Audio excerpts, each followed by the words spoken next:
In 1987, Paul Verhoeven and Orion Pictures created a cutthroat, R-rated action sci-fi classic, and let's face it, one of the coolest movies ever made.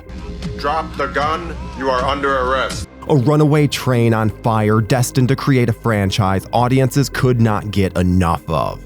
The problem that shouldn't have been a problem is that it happened to sell a hell of a lot of toys. RoboCop Cyberlab comes with all this! So 6 years later, when it came time to create the third film in the franchise, Orion Pictures altered course, opting for a more family-friendly approach. You won't believe this! He'll be loyal as a puppy! They demanded that their newest sequel be more palatable to an audience that was buying the merchandise of their now household characters, even included in a preemptive advertisement on the back of a RoboCop 2 Game Boy box that promises the next RoboCop adventures would be for all age groups. Ugh.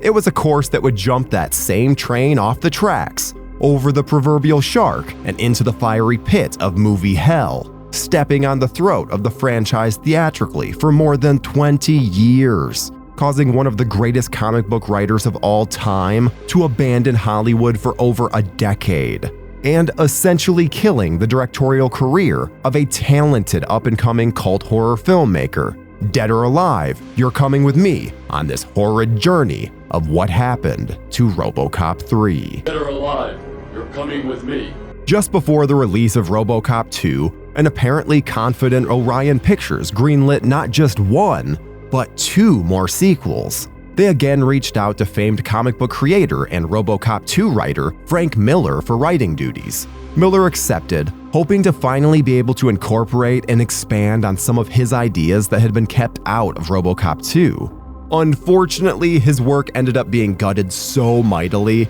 that he left Hollywood and didn't return to work on a feature film again until 2005's Sin City. What have you done?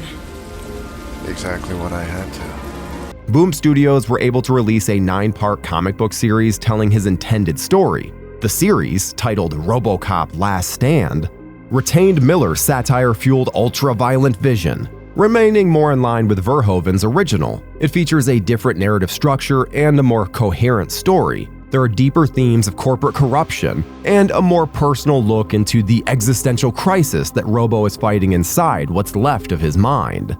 The comic series further explores RoboCop's relationship with Jill Hennessy's Dr. Mary Lazarus, as well as showing the far more ruthless nature of John Castle's villain, McDaggett.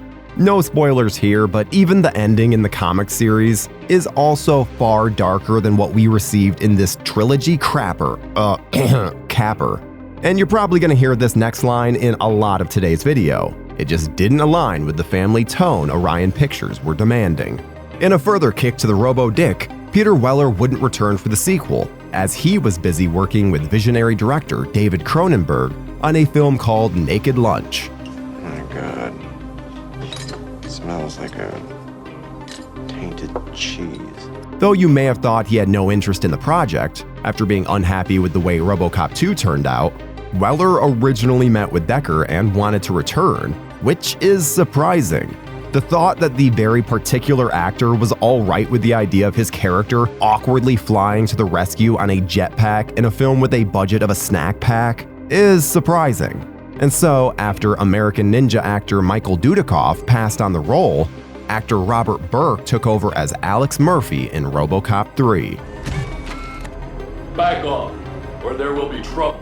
He also voiced him in the absurdly underrated RoboCop vs. the Terminator video game. Replacing Peter Weller as RoboCop is an impossible task, yet Burke gave it a hell of a run anyway. The film's faults definitely didn't rest on Burke's shoulders, like the 150-pound suit that he was forced to wear.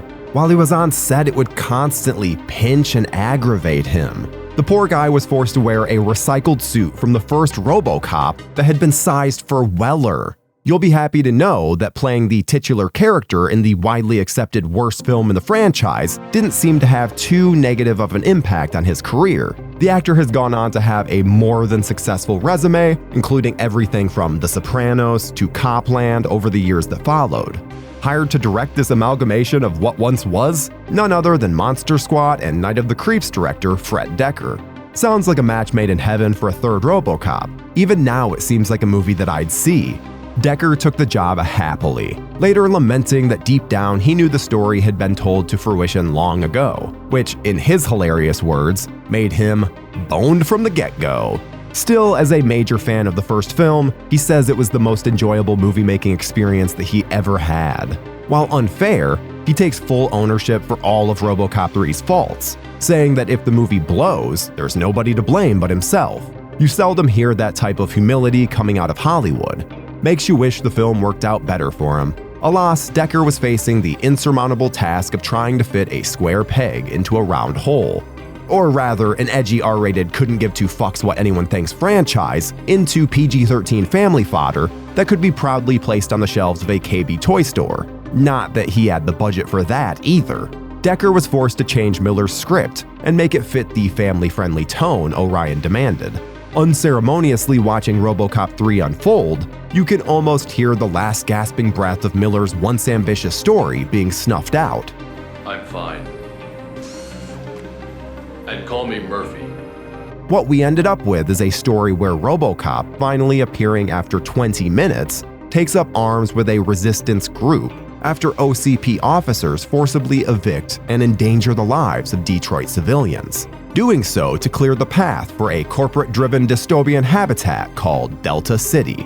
Not to mention, they ho-hum unceremoniously murder his best friend and partner, Officer Lewis, played by a returning Nancy Allen. The story spends way too much time on an almost slapstick crew at the core of the resistance, including a little girl who happens to be an expert hacker, and the overacted roles of the normally welcome Tales from the Crypt alums CCH Pounder and Stephen Root.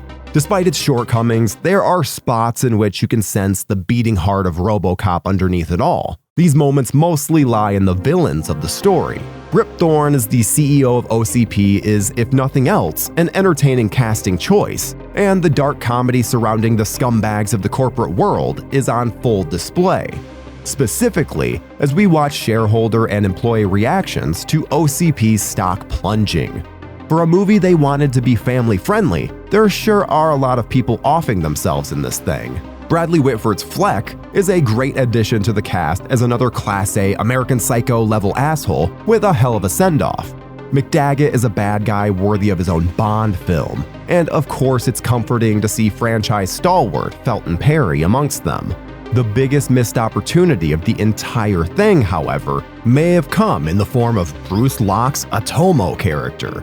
The Kanemitsu Corporation and their leader, Kanemitsu, overseeing OCP's Detroit takeover, create a ninja android called an Atomo. They look cool as hell and make a series of memorable gnarly faces throughout. The problem though? That's all we see them do. They show up, kick RoboCop around for a moment, only to be dismantled in a single return of fire. As if RoboCop were fighting a malfunctioning Sega Dreamcast from a flea market. Decker knew this and tried to explain that he was a huge fan of Hong Kong action films at the time, such as those from Jackie Chan and John Woo. He wanted to emulate them, but was once again too hampered by the budget to find a stunt team able to accomplish what he had in mind. He'd later referenced the Matrix fighting styles as the type of thing that he had been hoping to accomplish. On the bright side, there's also a cool moment where Frankenhooker's James Lorenz shows up as a wisecracking jerk weirdo who gets murdered by the splatterpunks. Hey, if it wasn't for you, I wouldn't even be here, you dumb broad. It's a win for horror fans to see the Night of the Creeps director basically high-fiving Frank Henenlotter in a RoboCop film. But that's just my 2 cents. The 14-week Atlanta production of RoboCop 3 wrapped up in May of 1991, but wouldn't be seen on a big screen in North America until November of 1993.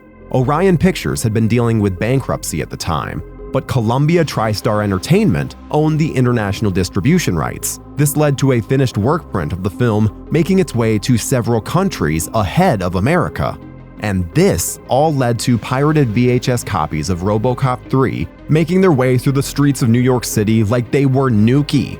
Also contributing to a land of spoilers was the tie-in self-titled video game. It was released ahead of the film due to Orion's bankruptcy issues, and featured several story points. The game featured a jetpack RoboCop shooting his way through a skyscraper on its super badass cover. Unfortunately, the game itself was not super badass. Neither was the reaction to the film. Today, RoboCop 3 sits at a current score of 15% for the audience rating on Rotten Tomatoes, with the critical consensus saying that it should literally be placed under arrest.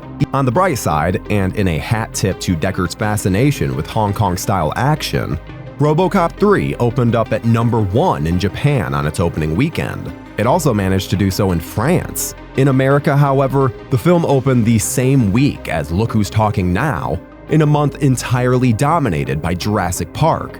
Before we continue with our video, here's a reminder to click the Store tab on any of our JoBlo channels and browse our collection of the latest and freshest designs in our merch store. Go get you some. The film, with a budget of $22 million, came in 3rd place on its opening weekend, grossing just over $4 million. RoboCop 3, which bent over backwards to be palatable for all ages, ended its domestic run with a paltry $10.6 million at home. After all this, the total haul for Robo ended at a worldwide total of $47 million, killing the franchise theatrically until its unwelcome PG-13 remake arrived more than 20 years later. Take this off me now. You need to relax. I need to get out of this thing. What did you do to me? What have you done to me? And the franchise has remained theatrically dead since. Good lord, why does this read like a title card at the end of a footage film? It's not all bad. Though no theatrical plans are currently in place, a badass video game by the name of RoboCop Rogue City piqued Amazon MGM's interest after purchasing the franchise rights in 2022. The game, a midquel taking place between RoboCop 2 and 3, featured the return of Peter Weller to the titular role. Any warnings to the bad guys? It seems there will be trouble. And all this has Amazon considering a RoboCop TV series that would bring the actor back once more. Weller chimed in, saying during the most recent Saturn Awards that it could happen, and he could return in some role if the stars align. Nancy Allen was also asked about returning, to which she replied she'd need to see a script first, ruminating on the last 2 attempts to revive the character, not to mention she's, dead. But this is RoboCop after all, and we are in the age of requels. Though the storyline sounds like something more of a remake, the current synopsis is a giant tech conglomerate collaborating with the local police department to introduce a technology-advanced enforcer to combat rising crime. If they do decide to officially dust off RoboCop for a TV series, the team behind it is a formidable one that includes both James Wan's Atomic Monster production company and the experienced showrunner Peter Ocko. Studios are going to studio. They're never going to stop looking at franchise IP and wondering, can you fly, Bobby? Can you fly, Bobby? We here at JoBlo hope it does, because we'll always be fans of RoboCop, even when it's not pretty. And that is what happened to RoboCop 3. My friends call me Murphy. You call me RoboCop.